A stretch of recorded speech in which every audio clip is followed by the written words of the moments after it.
Hey everyone, I wanted to talk a little bit today about practical social networking.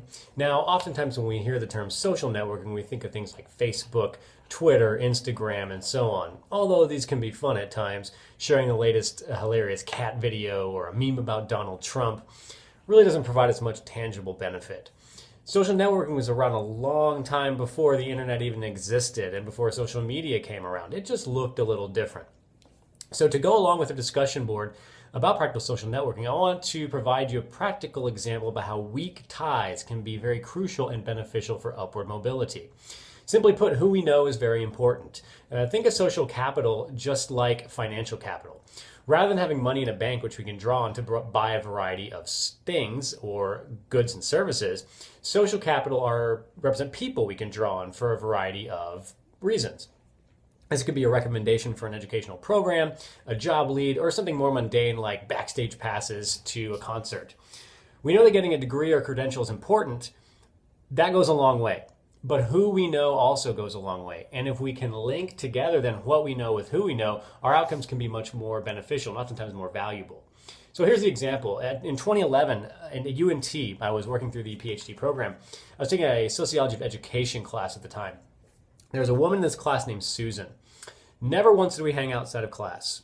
We weren't really friends, we were just acquaintances. I didn't have to do much to maintain this connection, this relationship. She represented a weak tie. I only knew her because she was in this class with me.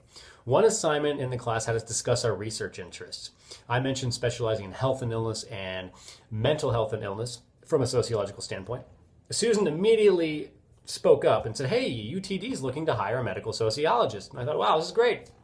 She proceeded to tell me that Dr. Cheryl Skaggs was the program head at the time, gave me her email. I went home, sent this email and said, "Hey, I'm doing medical sociology at UNT. I heard you were looking for someone to teach these classes." And just a few days later, I was hired as an adjunct lecturer while I was working my way through the PhD program. Now, granted, they were paying me beans, as we've seen most adjunct professors are given no more than $3,000 per course. I was working two other jobs at the time, just grinding it, trying to make any amount of money to make it through here, and still just racking up all sorts of credit card debt.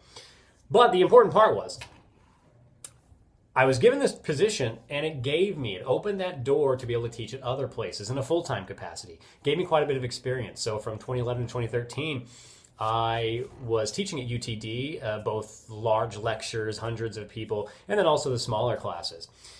So the idea here is that this teaching job, although I had taught before at Auburn University as a graduate teaching assistant, it was a little bit different capacity.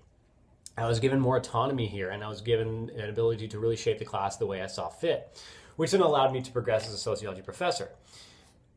Now, even though this job wasn't giving me any benefits and very low pay, the whole point was that getting this on my resume and only getting this job from knowing someone was really important in terms of those weak ties.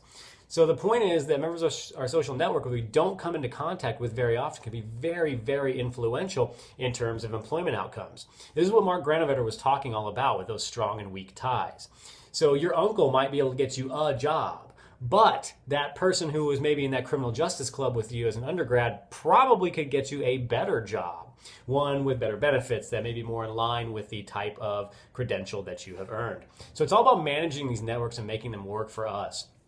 Try to stay as connected, as involved as possible. Never burn any bridges. You never know who may put you in a position to succeed.